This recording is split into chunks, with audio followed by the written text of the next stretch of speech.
নমস্কাৰ সকলোকে মোৰ ফালৰ পৰা কাতি বিহুৰ ওলগ জনালোঁ।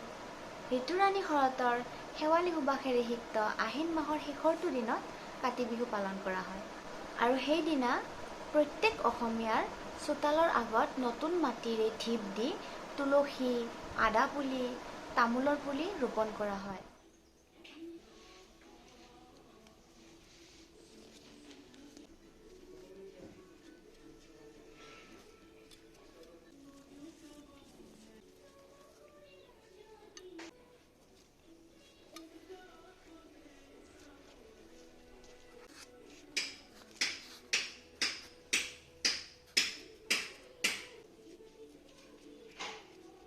কাতি বিহুত শস্যৰ পথাৰত ঔটেঙাৰ খোলাত চাকি দিয়া হয়।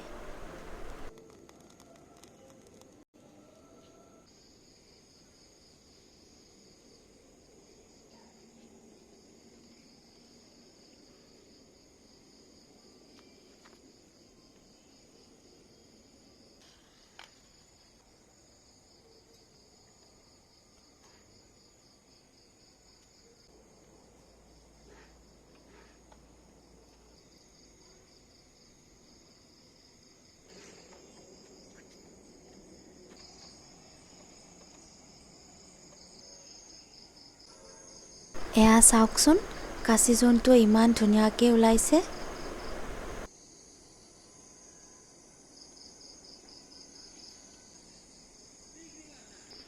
এয়া মায়ে আমাৰ পূৰ্বপুৰুষসকলৰ কাৰণে ঘৰৰ দক্ষিণ ফালে এগছি চাকি জ্বলাইছে।